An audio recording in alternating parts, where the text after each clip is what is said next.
What's going on, YouTube? This is Jamil here. I feel like it is a call, actually, a good call to make a video like this, because I was getting ready to go to my local card shop today, or earlier, but, after I got done eating, I thought, it's kind of late. I won't even have enough time to fill with everything I need to fill around with. I wouldn't have enough time to pick up the things I need to pick up before I enter the tournament, and I was kind of really close to even making it for the tournament. It's kind of wet out here, so there could have been an accident on the road, so I just decided not to go, but that's besides the point. I haven't done anything. I haven't been to a card shop after that regionals in Arlington, so it was about a month and a half. Yeah, about a month and a half. And so I was just gonna go get back into it, before the competitive season kicks back up, before Raging Tempest, before Zodiacs, before Eidolons. I don't know where Eidolons comes out of. I don't know if it's Maximum Crisis or Raging Tempest. It might be Raging Tempest. But anyway,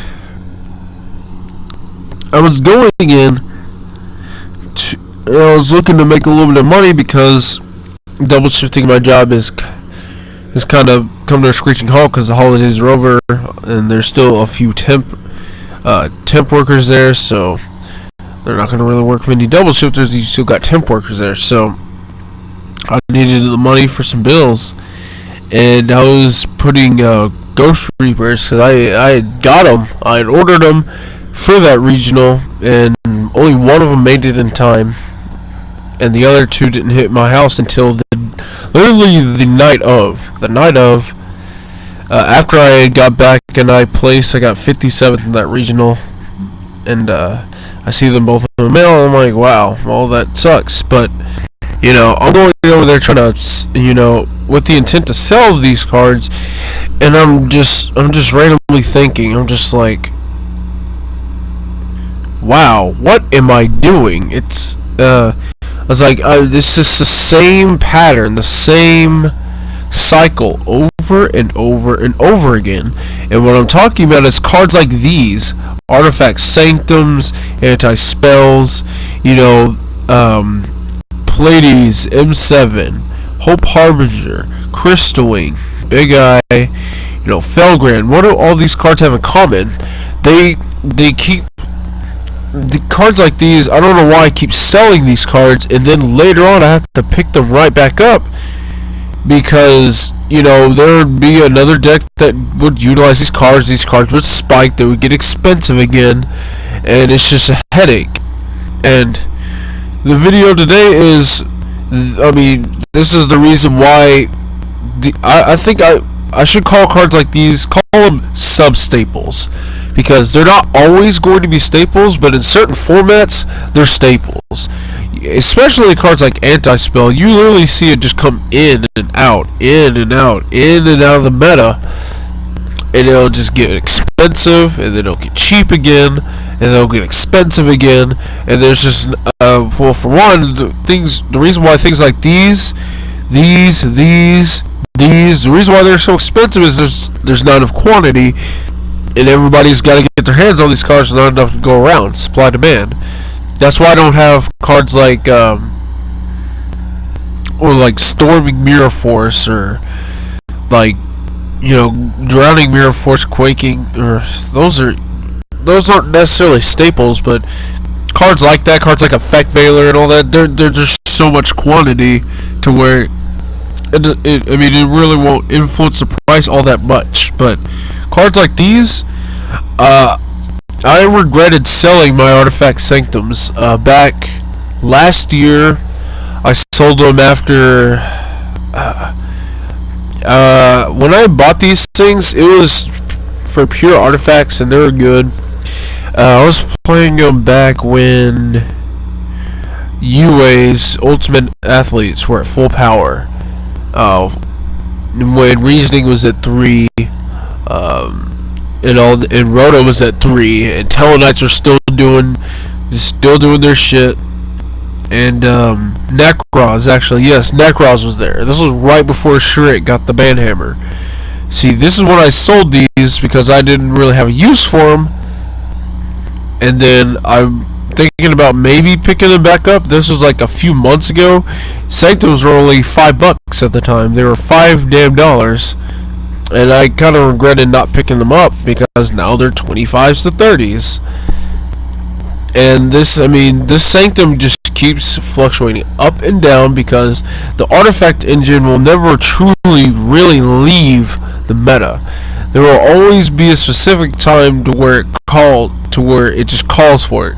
Sanctum calls for action, There will be certain formats where things get super crazy to where Sanctums are needed back in the meta, and what do you know? You got another format to where people are going to throw the artifact engine in the deck, and Sanctum becomes expensive again. Same with Ghost Reaper. Ghost Reaper was an all-time $60 at one point, and that was just ridiculous. I don't think that ever deserved its. The price was $60, but it was just hype because ABC was just so damn strong. But it's settling at 20 right now, but of all honesty, I see this card being another one of those things like Sanctum, to where right now it's not necessarily playing a big part of the meta, but I feel like if the meta gets ultra crazy, it'll start being part of the meta again, starting with Zodiacs. I think Zodiacs is going to make this thing come right back because we don't want to deal with Drancia because Drancia sucks ass. Not only that, but Maracaba, that Adolan Beast, the light one, or Radine, the wind one, they both suck ass too. So, but along with that, if Reapers are part of the format, Pot of Acquisitiveness, or Pot of Avidity, whichever one you want to call it, that also becomes part of the meta. But Anti-Spell, different story. It might get hit by the ban list. I'm pretty sure this is going to get replaced by Imperial Order. Imperial Order is much healthier because even though Imperial Order negates all spells, it doesn't completely shut down the pendulum mechanic. You can still play your scales. They should either have done that, or either do that, or they should have made it to where you can set pendulum monsters in your scales. And that would have just fixed the problem right then and there. You didn't just auto lose to anti-spell. But that's besides the point. Crystal Wing is about to become a huge part of the meta. I remember at one point this thing settled down to $10 at one point. Golly, I wish I should have picked that up. I don't know what happened to my Invoker. Invoker is just one of those special cards. It never comes in and out of the meta, but it's just one of those times to where the meta is just, I don't know, it's just ripe for Invoker. And there's things like that. Tour Guide will always come in and out of the meta because there will always be another dark deck or some deck that requires Tour Guide's presence and all that mess. So all I'm saying is, if you have these kind of cards, these are not staples, they're sub-staples. They're staples depending on the meta. And these are generally cards that will be really expensive if the meta is right for these cards to be relevant. Right, like right now, Artifact Sanctum is $25 damn. I wish I would have never sold them. I wish I never would have sold my playset anti-spells when I was playing BA. Like, they were $10 at that point. I paid 13s actually for it was $8 or $13 for the secrets from Pharaoh's Servant. I think that's where it came from. PSV. Yeah. And I don't know what they're sitting at now, but at this point it's just like, I don't think I want to pick them up now because there's a really good chance it's going to get smashed by that ban list. It's such a degenerate card, but another card like Maxi, but that's not necessarily a sub-staple because that is always a part of the meta, no matter what meta it is. Maxi is just staple. I really hope it gets banned because it's too good. It's too much in favor of the opposing player. A card like, where is it? Extragate's a little bit, not Extragate, Extranet. Extranet's a little bit more balanced in my opinion. And because this is for both players. See, the problem with Maxi is it's only balanced if both players have met the Maxi in their hand. Otherwise, it's just a blowout. But this one, if a monster special summon from the extra deck, depending on who was the one who summoned it, the other player gets to draw a card. So that's a little bit better because okay, this versus Maxi, synchro decks don't necessarily get shitted on by this card, but synchro decks get shit on by Maxi. Like all the leveling, it's not or these super heavy reliant decks that you need to special a lot of little shit to get into the big shit, you know. And the big shit ain't that hard to deal with because God you. But that's where that's what I like about this card. It doesn't.